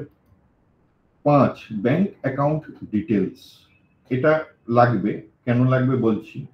6, qualifying degree and provisional certificate. দেখো 1, 4, 5 এবং 6 এইটা কিন্তু আপলোডের বিষয়, অর্থাৎ ব্যাংক অ্যাকাউন্টে মানে আপলোডের বিষয়, মানে তুমি পাস করেছো সেটার সার্টিফিকেট, আধার কার্ডের কপি স্ক্যান করে আপলোড, ফটোও তাই। ব্যাংক অ্যাকাউন্টটা এবারে বাসি। ব্যাংক অ্যাকাউন্ট মানে শুধুমাত্র পাসবইয়ের প্রথম পাতাটা লাগবে। তার কারণ কি, তোমাদের মনে হবে যে স্যার ব্যাংক অ্যাকাউন্ট আবার কেন লাগবে। দেখো ওই যে বললাম স্টাইপেন্ডের যে ব্যাপারটা, গভর্নমেন্ট বলছে যে তোমাদের ট্রেনিং চলাকালীন তোমরা যে স্টাইপেন্ড অ্যামাউন্টটা পাবে, সেটা কোনো ক্যাশ ট্রানজাকশন হবে না, সেটা থ্রু ব্যাংক হতে হবে। এই যে ব্যাংক হতে হবে, এবার আমাদের কাছে একটা রেকর্ড রাখতে হবে যে তোমার কোন ব্যাংক অ্যাকাউন্টে টাকাটা যাচ্ছে। যদি কোনো এস্টাবলিশমেন্ট পরে বলে যে আমি দিয়েছি দেয়নি, যাই হোক, আমরা যাতে ভেরিফাইটা করতে পারি, সেই জন্যই তোমার ব্যাংকে কত টাকা আছে কি বৃত্তান্ত কেউ দেখতে চাইছে না, শুধু এইটা দরকার যে তোমার একটা ব্যাংক অ্যাকাউন্ট থাকতে হবে এবং সেই ব্যাংক অ্যাকাউন্টের আইএফএসসি কোড ইত্যাদিও, যেটা প্রথম পাসবইয়ের প্রথম পাতাতে যেটা থাকে যে কোন ব্রাঞ্চে তোমার ব্যাংক অ্যাকাউন্ট আছে এবং তার আইএফএসসি কোড কি, তোমার ব্যাংক অ্যাকাউন্ট নাম্বার কি, ইত্যাদি ইত্যাদি। তো ওইটুকু দেওয়াই যথেষ্ট, তার বেশি কিছু লাগছে না। তো আমি আবার রিপিট করছি, 1 রয়েছে আধার কার্ড, 2 একটা ইমেল আইডি লাগবে, 3 mobile, 4 passport size photo, 5 bank account details, 6 qualifying certificate. যেহেতু তোমরা ফাইনাল ইয়ারে আছো, পাস করার পরে ইমিডিয়েটলি আমি বলবো যে তোমরা কিন্তু এনরোলটা করে নাও, কারণ না করাটা মূর্খামি। তার কারণ এই কারণে যে তুমি চাকরি পাও না পাও কিচ্ছু এসে গেল না, এটা ফ্রি অফ কস্ট, তোমার 10 মিনিট লাগবে যদি তোমার এই ডকুমেন্ট, আহামরি ডকুমেন্টও কিছু নেই, সেটাকে আপলোড করতে। সুতরাং আপলোড করে একটা বসে থাকা মানে there is a scope যে তুমি 1 বার 2 বার 3 বার কিন্তু তুমি ডাক পেতে পারো ফ্রম ডিফারেন্ট অর্গানাইজেশনস, এবং সেই অর্গানাইজেশন কোনোটাই কিন্তু ফেলনা নয়, যেহেতু গভর্নমেন্টের সঙ্গে এরা কাজ করছে। প্রায় 4,500 এমপ্লয়ার কিন্তু আমাদের সাথে জড়িত আছে, শুধু ওয়েস্ট বেঙ্গলের কথা বললাম, এবার বাকি রিজিয়ন তো আছে। বেসিক্যালি আমাদের বিওপি, আমি যদি কথা বলতে বলতে বলে ফেলেছি তবুও বলি যে আমাদের এই অফিসটা যেখান থেকে তোমাদের সঙ্গে আমি কথা বলছি, তারা আছে কিন্তু তোমাদের এই হেল্প করার জন্য অ্যাপ্রেন্টিসশিপ ট্রেনিং চলাকালীন। এটা একটা গভর্নমেন্ট অফ ইন্ডিয়ার মিনিস্ট্রি অফ এডুকেশনের অর্গানাইজেশন। অ্যাক্ট যেটা বললাম যে পার্লামেন্টের অ্যাক্ট 1961, এইটাকে ইমপ্লিমেন্ট করার দায়িত্বটাই আমাদের। এবং কাদের জন্য? যে গ্র্যাজুয়েট এবং ডিপ্লোমা ইঞ্জিনিয়ার এবং গ্র্যাজুয়েটস ইন জেনারেল স্ট্রিমস। আমরা বিভিন্ন ধরনের প্রোগ্রাম কন্ডাক্ট করি। আমরা এই বছরের শুরুতে একটা প্রিন্সিপাল টিপিও মিট করেছিলাম আমাদের এই অফিসে, কখনো ফিজিক্যালি করি, এখন ম্যাক্সিমামটাই আমরা কোভিড এর পর থেকে ওয়েবিনারের মাধ্যমে, যেমন এই তোমাদের কলেজে আমি কিন্তু গেছি, তোমাদের ম্যাডাম আমাকে সেখানে কিন্তু আমন্ত্রণ জানানোর পরে আমি তোমাদের সিনিয়র ব্যাচকে কিন্তু ওখানে গিয়ে অ্যাড্রেস করেছিলাম গত বছর বা তার আগের বছর, আমার ঠিক খেয়াল করছে না। তো আমরা কিন্তু এই প্রোগ্রামগুলো, যেটাকে আমরা নাম দিই ক্যারিয়ার গাইডেন্স প্রোগ্রাম, এইটা কিন্তু আমরা কখনো ফিজিক্যালিও করি, কখনো ওয়েবিনারের থ্রু দিয়েও করি। এছাড়া জব ফেয়ারের কথা বললাম, কোয়ালিটি ইমপ্রুভমেন্ট বিভিন্ন প্রোগ্রাম করি, ইন্ডাস্ট্রি ইনস্টিটিউট মিটও করি আমরা। আরেকটা প্রোগ্রামও করি, আজকে যেমন তোমাদের সঙ্গে কলেজে মিট, মানে কলেজের স্টুডেন্ট হিসেবে তোমাদের সাথে মিট করছি, এমনটাও হতে পারে যে পাশ করার পরে তোমরা কেউ হয়তো এক্সাইড বা হলদিয়া পেট্রোকেমিক্যালে জয়েন করেছো, তো সেখানে গিয়ে হয়তো আমি যাই, আমি ফিজিক্যালি যাই অথবা আমার কলিগরা যায়, সেখানে গিয়ে কিন্তু তারা ইন্টারাকশন করে বা আমি করি, তাদের সঙ্গে কথা বলি যে তোমাকে পয়সা করে ঠিক মতো দিচ্ছে কিনা, স্টাইপেন্ড অ্যামাউন্ট গভর্নমেন্টের তুমি ঠিক মতো ব্যাংকে তোমার দেওয়া হচ্ছে কিনা, বা ধরো তোমার ট্রেনিং যে স্ট্রাকচার, ট্রেনিং মডিউল অনুযায়ী তোমার ট্রেনিং হচ্ছে কিনা, বা তোমার কোনো বক্তব্য আছে কিনা ট্রেনিং এর ব্যাপারে, সেইটাকে আমরা নাম দিয়েছি মিট দ্য অ্যাপ্রেন্টিসেস প্রোগ্রাম। তো এই মোটামুটি হচ্ছে বিওপিটির ফাংশন। এইটা হচ্ছে আমাদের এরিয়া। দেখো বিওপিটি আর আমাদের যে জুরিডিকশন, অর্থাৎ আমরা যে যে স্টেটে কাজ করছি এই অফিস থেকে, বিওপিটি ইস্টার্ন রিজিয়ন না, অ্যাকচুয়ালি আমাদের ওয়েস্টার্ন রিজিয়ন মুম্বাইতে একটা অফিস আছে, নর্দার্ন রিজিয়নে কানপুরে আছে এবং সাদার্ন রিজিয়নে চেন্নাইতে আছে। এখানে একটা কথা বিশেষভাবে বলার দরকার, যে ধরো তোমার মনের এরকম একটা স্বপ্ন থাকতে পারে বা আশা থাকতে পারে যে স্যার আমার তো প্ল্যান, আপনি তো সমানে ইস্টার্ন রিজিয়ন, ওয়েস্ট বেঙ্গল ইত্যাদি বলে যাচ্ছেন, আমার তো ইচ্ছেই নেই এই চত্বরে থাকার, আমি যাব হয়তো পুনেতে, আমি যাব হয়তো ব্যাঙ্গালোরে, আমি যাব হয়তো কাজ করব হয়তো মুম্বাইতে বা অন্য জায়গায়, যাই হোক। তো তোমার যদি মনে হয় যে স্টুডেন্ট হিসেবে ইউ আর ফ্রি, কারণ এখন প্যান ইন্ডিয়া অপারেশন, আগে একটু ঝামেলা ছিল, এখন একদম ফ্রি করে দিয়েছে যে তুমি যেখানে খুশি ভারতবর্ষের তুমি পাস করেছো ওয়েস্ট বেঙ্গল থেকে, এর মানে এই নয় যে তুমি শুধুমাত্র ওয়েস্ট বেঙ্গলেই ট্রেনিং করতে পারবে। এই যে ভাগটা দেখানো হয়েছে, এটা হচ্ছে আমাদের এরিয়া, মানে আমাদের খবরদারি ওস্তাদি আমরা এই রিজিয়নের এই স্টেটের উপরে করতে পারি, এটা আমাদের এম্পাওয়ার করা আছে as per the provisions of the act. কিন্তু তোমাদের ক্ষেত্রে সেটা কিন্তু যেখানে খুশি ভারতবর্ষের যেখানে, তুমি যখন অ্যাপ্লাই করবে, তুমি যদি মনে করো যে স্যার আমি সিভিল পড়েছি, আমি অশোক লেল্যান্ডে, আমি চেন্নাইতে গিয়ে কাজ করবো, অশোক লেল্যান্ড খুব ভালো কোম্পানি, আমার পছন্দের কোম্পানি হচ্ছে অশোক লেল্যান্ড, ইয়েস, তুমি সেখানে কিন্তু তোমার চয়েস অশোক লেল্যান্ড দিতেই পারো, কোনো অসুবিধা নেই। বা কারোর মনে হতে নয়ডাতে ভালো কনস্ট্রাকশনের কাজ হচ্ছে, আমি সিভিল পড়ার পরে স্যার আমি নয়ডা যাব, আমি গুরগাঁও যাব, কোনো অসুবিধা নেই, চয়েস ইজ ইয়োর্স। কিন্তু আমরা কিন্তু ওই গুরগাঁওতে গিয়ে আমরা কাজ করতে পারবো না, আমাদের কাজ কিন্তু ইস্টার্ন রিজিয়নের মধ্যেই সীমাবদ্ধ, সেই অর্থে কিন্তু এই ভাগটা দেখানো হয়েছে। এখানে একটা ছোট্ট ভুল আছে, প্লিজ ইগনোর, যে ছত্তিশগড়টা আমাদের নয়, বাকি যে স্টেটগুলো দেখানো আছে সেই স্টেটগুলো কিন্তু আমাদের জুরিডিকশনের মধ্যে পড়ে, নর্থ ইস্টও আছে এবং আমাদের আন্দামানও আছে। এতক্ষণ যা ব্যাজর ব্যাজর করলাম, তোমাদের বিরক্ত করছি, সেটা হচ্ছে বলার বিষয়টা হচ্ছে যে বোর্ড অফ প্র্যাকটিক্যাল ট্রেনিং একটা দায়িত্ব দেওয়া হয়েছে। সেই দায়িত্বটা হচ্ছে অ্যাপ্রেন্টিসশিপ অ্যাক্টের আন্ডার। অ্যাক্ট মানে বুঝতেই পারছো, income tax act, electricity regulatory act ইত্যাদি ইত্যাদি। তো এই যে অ্যাক্টের আন্ডারে বিওপিটিআর এর রোলটা, অ্যাক্ট তো ঠিক আছে, অ্যাক্ট একটা নিয়মাবলী ডুজ অ্যান্ড ডোন্টস বলে দেবে, কিন্তু মেন যে বিষয়টা খুব সহজ ভাষায় যদি বোঝাতে হয় যে এই বিওপিটিআর কি করছে বেসিক্যালি, যে স্টুডেন্টস, দেখো স্টুডেন্টস আর ইনস্টিটিউশনে কোনো প্রভেদ আমি তো দেখতে পাই না। স্টুডেন্টস মানে ইনস্টিটিউশন, ইনস্টিটিউশন মানে স্টুডেন্টস। ইনস্টিটিউশন ছাড়া স্টুডেন্টসকে আমি, বা স্টুডেন্টস ছাড়া ইনস্টিটিউশন কি করে ভাববো? তো সুতরাং সেটাকে আমি একটা ব্লকই ধরছি।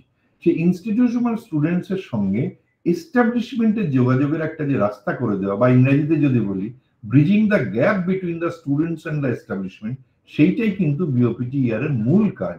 এবং সেটা ওই ন্যাটস এর মাধ্যমে, অর্থাৎ ন্যাশনাল অ্যাপ্রেন্টিসশিপ ট্রেনিং স্কিমের মাধ্যমে গভর্নমেন্ট অফ ইন্ডিয়া আমাদের এম্পাওয়ার করেছে, এই বোর্ডকে এম্পাওয়ার করেছে, অর্থাৎ এখানকার অফিসার বা এখানকার লোকজন তোমাদের কিন্তু সেই সাপোর্টটা দিচ্ছে যে যাতে করে কিন্তু এই সেতু বন্ধনের কাজটা আমরা করে দিতে পারি, একটা মানে হ্যান্ড হোল্ডিং তোমাদের করে দিতে পারি, যাতে করে তোমরা এস্টাবলিশমেন্ট বা যেখানে তোমার অ্যাকচুয়ালি কাজের জায়গা, ওয়ার্ক এনভায়রনমেন্ট, সেইখানে যাতে তোমরা পৌঁছতে পারো। এইটা আমাদের অফিসের অ্যাড্রেস, যেটা মিনিস্ট্রি অফ এডুকেশন ডিপার্টমেন্ট। এগুলো তো মেন, যেটা ছেড়ে দাও উপরের গুলো। আমি যে অফিস থেকে বলছি সেটা লাবণীর ওখানে সল্ট লেকের অফিস থেকে তোমাদের সাথে কথা বলছি। তার ফোন নাম্বার দেওয়া আছে, তোমাদের কোনো প্রবলেম হলে তোমরা এই ফোন নাম্বারে যোগাযোগ করতে পারো। আমাদের ডেডিকেটেড সেকশন আছে টু হেল্প ইউ আউট, যে কিভাবে তোমরা এনরোলমেন্ট করবে, বা এনরোলমেন্ট প্রসেস তোমরা খুব সহজ বলেই তো দিলাম। তো এনরোলমেন্ট করা ছাড়া অন্য কোনো রকম টেকনিক্যাল প্রবলেম হলো, কিছু হলো, আমাদের কম্পিউটার রিলেটেড সেকশন আছে, সেখানে ফোন করতে পারো, বা অন্য কোনো জিজ্ঞাসা থাকলেও করতে পারো। আমায় পাওয়া খুব মুশকিল, এতটা ব্যস্ততা পাবে না হয়তো আমায়, কিন্তু আমার লোকজনকে তোমরা পাবে। লাস্ট যে লাইনটা সেটাকে নোটিস করো, ভিজিট অ্যাট www, এটা লালে দেখো যাচ্ছে, bioptr.gov। এইটা হচ্ছে আমাদের ইস্টার্ন রিজিয়নের ওয়েবসাইট, অর্থাৎ বিওপিটিআর এতক্ষণ যে বললাম, এই সাইটটা আমি তোমাদের রিকোয়েস্ট করব, এখানে সব আছে, এই যে নেটস এডুকেশন আছে, পোর্টাল বিওপিটিআর আছে, সমস্ত যা যা আজকে বললাম তোমাদের, সেই সমস্ত জিনিস কিন্তু ওখানে তোমরা পাবে। ইনফ্যাক্ট তোমাদের যদি কারোর বেশি ইন্টারেস্ট হয় যে স্যার অ্যাক্ট বলছেন, তাহলে অ্যাক্টের প্রভিশন গুলো দেখি, যে আমি কতদিন ছুটি পেতে পারি, আমি যদি হঠাৎ করে ছেড়ে চলে যাই কি হতে পারে, আমি কি কোনো কম্পেনসেশন দিতে হবে, আমার যদি একটা কাজ করতে গিয়ে কোথাও অ্যাক্সিডেন্ট হয় আমি কি কি অ্যাক্সিডেন্টাল বেনিফিটস পেতে পারি, এই সমস্ত ডিটেলস একটা প্রেজেন্টেশনে সেটা বলা সম্ভব না। অ্যাক্টের বইটা মোটামুটি ভাবে বেশ ভালোই পুরো বই আর কি, সেইটা আমাদের এই ওয়েবসাইটে কিন্তু দেওয়া আছে। এই যে স্টাইপেন্ড রেটটা এখন গভর্নমেন্টের প্রেসক্রাইবড মিনিমাম রেট 8,000 টাকা 9,000 টাকা, এটা যে আমি বললাম, এটা কি ভিত্তিতে বললাম? ন্যাচারালি অ্যাক্টের বইতেই আছে। তো এটা যদি রিভাইজ হয়, আমরা খুব শীঘ্রই হয়তো এটা রিভাইজ হতে চলেছে, হয়তো সামনের বছর বা তার পরের বছর, হয়তো তোমরা যখন অ্যাপ্রেন্টিস হিসেবে জয়েন করবে, হয়তো আজকের 8,000 9,000 বেড়ে অন্য অ্যামাউন্ট হবে, এটা মিনিমাম বলছি। তো এই যে সমস্ত ইনফরমেশন, শুধু তাই না, জব মেলা, আমার এই যে সুন্দরবনের জব মেলা স্যার একটু আগে আমি তোমাদের সাথে শেয়ার করলাম, তো এইগুলো সমস্ত ইনফরমেশন ভীষণ ইনফরমেটিভ। কোন কোন জায়গায় লোক নিচ্ছে, কোথায় তারা জব ফেয়ার করতে চলেছে, জব ফেয়ারে কারা কারা পার্টিসিপেট করছে, আগের জব ফেয়ারে কোন কোন ছেলে সিলেক্টেড হয়েছে, সমস্ত কিছু তোমরা দেখতে পাবে। তো আমি বলবো অন্তত সপ্তাহে 1 দিন 7 দিন 10 দিন অন্তর অন্তত এই সাইটটা তোমরা ভিজিট করো, bioptr.gov.in। যদি মুখস্থ না হয় তাহলে ওইটা একটা স্ক্রিনশট হতে পারে বা একটা ছবি তুলে রাখো, এইটা কিন্তু ভীষণ ইম্পর্টেন্ট। আমার বকবকানি শেষ, এবার তোমাদের পালা যে তোমরা প্রশ্ন করবে। তার আগে আমি জাস্ট আরেকবার তোমাদের সকলকে ধন্যবাদ জানাই, অনেক শুভেচ্ছা আমার তরফ থেকে, এই অফিসের তরফ থেকে, যে তোমাদের স্কিল ডেভেলপমেন্টের মাধ্যমে তোমরা ভালো একটা জায়গায় পৌঁছো, এটাই কামনা।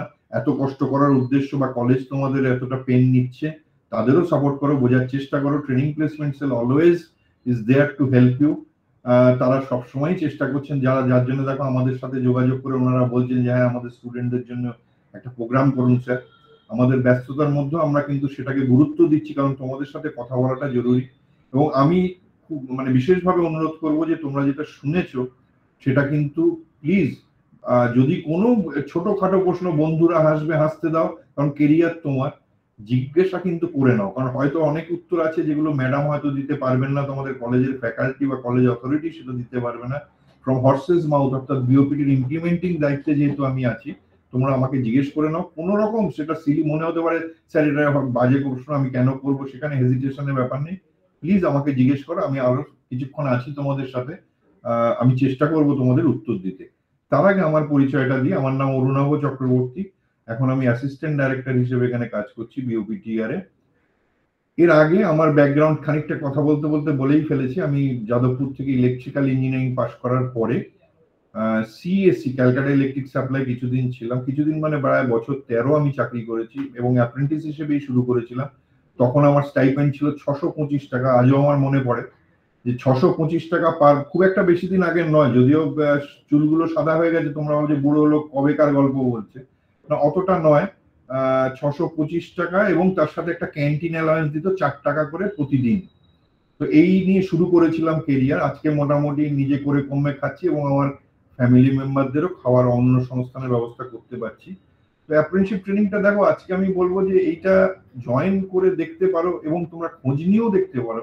বিভিন্ন ইন্ডাস্ট্রিতে এই ট্রেনিংটা কিন্তু অত্যন্ত পপুলার এবং থ্রু আউট দ্য কান্ট্রি। এমনটা নয় যে এটা শুধুমাত্র ওয়েস্ট বেঙ্গল স্টেটের জন্য, সারা ভারতবর্ষের যে কোনো স্টেটে কিন্তু টেকনিক্যাল লোকজন কিন্তু এটার ব্যাপারে অ্যাওয়্যার। এটা গভর্নমেন্ট, আগে নাম ছিল GOI training, government of India training. তো থ্যাংক ইউ, আমি আবারও ধন্যবাদ তোমাদের সকলকে। তো with your kind permission madam, আমার thank you sir. Thank you, sir. One second. Students, if you have any question, can continue.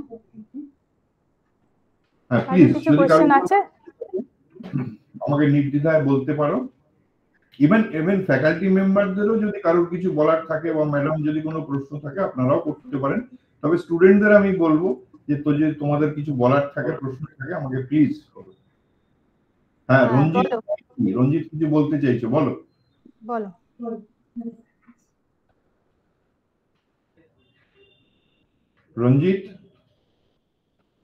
রঞ্জিত মাইতি, না ও বোধহয় ভুল করে হাত দেখিয়ে ফেলেছে আর কি। হ্যাঁ মনে হচ্ছে তাই। Anyway, thank you sir for giving time. না আমি এক মিনিট ম্যাডাম, আমি একটু কথা বলি। সেটা হচ্ছে যে দুটো জিনিস হতে পারে, যে একটাও প্রশ্ন যখন আসছে না তার অর্থ এটা হতে পারে যে আমি এত ভালো বুঝিয়েছি বা এত ভালো ক্লাস নিয়েছি যে প্রশ্নের কোনো অবকাশই নেই। আর দ্বিতীয় হতে পারে যে আমি এতটাই খারাপ ক্লাস নিয়েছি যে কেউ কিছু বোঝেইনি। তো কোনটা, আমি সেটা অন্তত বোঝার চেষ্টা করি আর কি। না স্যার, সমস্ত আপনার কথা ডাউট ক্লিয়ার হয়ে গিয়েছে স্যার। তো যদি কোনো প্রশ্ন না থাকে এবার ম্যাডাম বলুন প্লিজ। না, আপনি টোটালি গাইড করে দিয়েছেন আমাদেরকে, আমরাও এতে অনেক সমৃদ্ধ হলাম। আর আপনার বিজিএস্ট শিডিউল থেকে আপনি যে এতটা সময় বের করে আমাদের স্টুডেন্টদের টাইম দিয়েছেন, সেই জন্য আমাদের Global Institute of Science and টেকনোলজির পক্ষ থেকে আপনাকে ধন্যবাদ জানাই। And this will surely be going to encourage our students. Thanks, ma'am. Thank you, sir, once again. ঠিক আছে, তাহলে কি শুড আই সাইন অফ? আমাদের স্টুডেন্টের কাছ থেকে তার কোনো কোশ্চেন পাচ্ছি না। আমার মনে হয় ওরা বুঝেছে, অনেকটাই বুঝেছে, আর বাকি যেটা না বুঝলো সেটার জন্য তো আমরা আছি। ঠিক আছে madam, thank you so much. তাহলে আমি সাইন অফ করছি। হ্যাঁ ওকে স্যার, থ্যাংক ইউ। স্টুডেন্টদের জাস্ট আমি আরেকবার বলতে চাইছি, স্টুডেন্ট কারোর কোনো মনে প্রশ্ন নেই তো? না মনে হচ্ছে নেই। So I am signing off. Thank you so much. আরো একবার আপনাদের সকলকে ধন্যবাদ ম্যাডাম। আপনারা, আমি এবারে আপনি আমায় যেতে বলেছিলেন, আমি মানে চেষ্টাও করেছিলাম, কিন্তু ডাইরেক্টর স্যার বলছেন যে ওয়েবিনারটা যেহেতু মাচ মোর কনভিনিয়েন্ট, আজকে আমার 3খানা মিটিং আছে, পরে আমি আরেকটা মিটিং জয়েন করব। তো থ্যাংক ইউ সো মাচ। আমি পরে নিশ্চয়ই যদি সম্ভব হয় আমি পার্সোনালি যাব, দেখা করব আপনাদের সাথে। আর স্টুডেন্টদের তোমাদের জন্য অনেক শুভেচ্ছা, শুভকামনা রইল বিওপিটির তরফ থেকে, যে তোমরা ফোকাস করো, কাজ শেখো, কলেজে যে সাপোর্টটা অ্যাভেলেবল সেটাতে এ করো। তোমাদের ক্যারিয়ারে একটা vital time and you have to take decision prudentially. Thank you once again and ভালো থাকবেন সবাই। Thank you. Okay sir, thank you. Advance happy new year. Same to you dear.